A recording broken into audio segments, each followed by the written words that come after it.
I would say that that house right there that we just passed is like a kitchen for a catering truck. Every morning she's in there preparing food, and I'm sure she delivers it to her husband's catering truck, wherever that may be, out there in La La Land. You know, not a bad way to go. As long as you have somebody back home like that preparing stuff. I don't know exactly what she's doing, but she certainly is preparing food for a catering truck.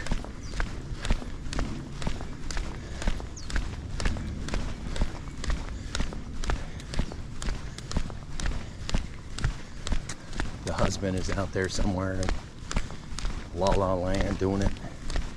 Like I said, you get the right location and you're kicking ass and taking names, you can make some serious bucks if you know how to cook and shit. You got a permit and all that good shit. Legal, nice and legal like.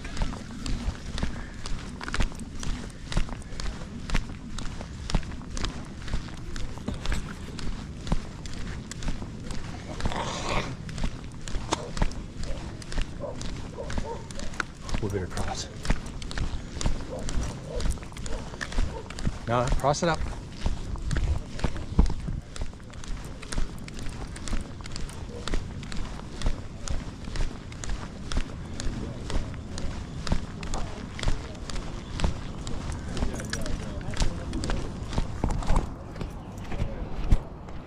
Ha!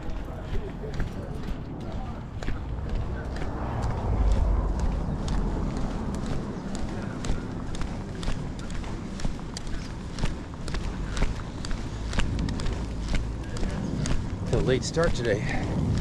And shit, if you get, like I said, if you get the right location, you can make some serious bank bucks doing that shit.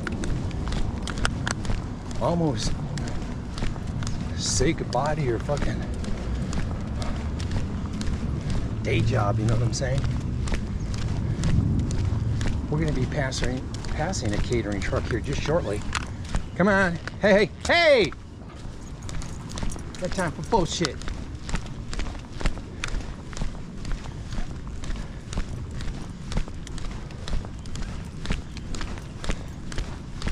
Morning.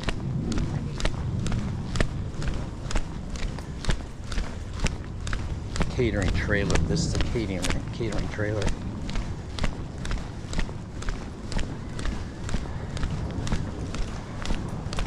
You gotta score the good spot. I'm sure events, you know, maybe like I don't know what you would call it, like perhaps oh,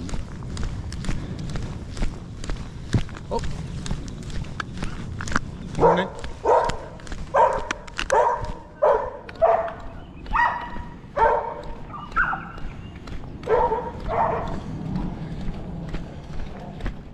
Yeah, events. There's like a medieval event at a park, and I'm sure, you know, catering trailers can come in. So only so many of them. They have to pay a fee. But you also got those little catering trailers on street corners. You know, they get the permission of the 7-Eleven or something to set up. They give them a kickback to set up there and sell shit on the street. You know what I'm saying? Street corner. Hook up to their power and shit like that.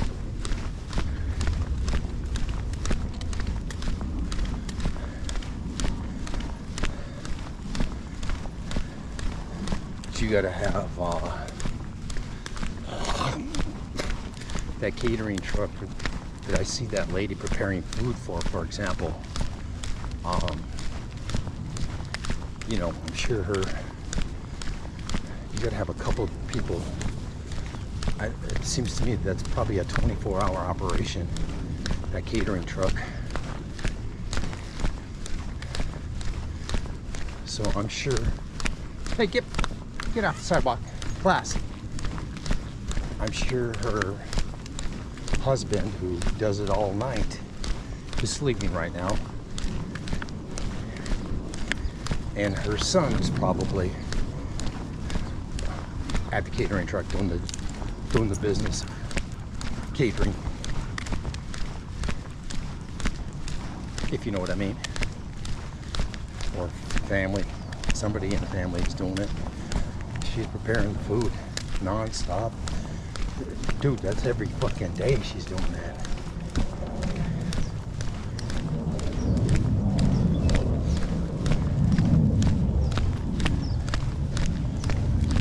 But it beats a fucking working for somebody. You can do that shit forever. Like I said, you get the right location and you can make bank forever. You're not gonna have a life or anything. You'll never be able to take a break or go anywhere.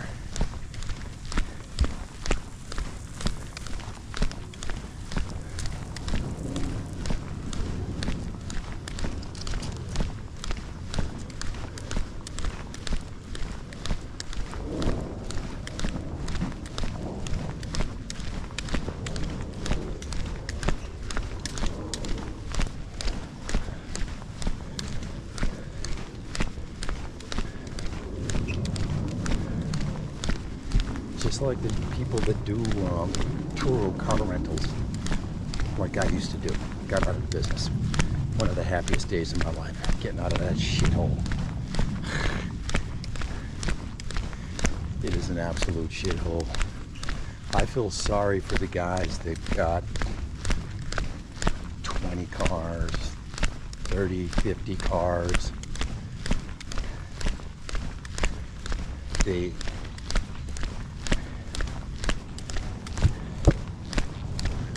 Morning.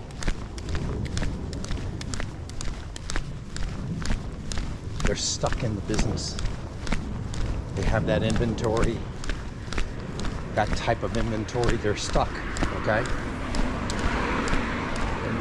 And Turo changes the rules anytime they want.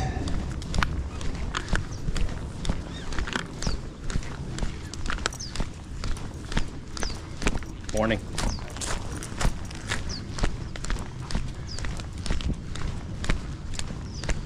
Turo changes the rules anytime they want.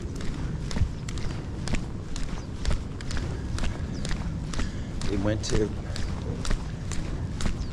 dynamic pricing, you know what I'm saying, when I decided to get out of business. That means that they would adjust the price, but you could only set the price so low. But dynamic pricing, you can set it even lower than that. You can undercut your competitor. That's when I got out of the game. It's just too many. And then the airport, you can't drop and pick at the airport anymore. You have to go to a remote parking lot. That's where you used to make money. I mean, you still deliver, but a lot of people don't want to go to that remote parking lot.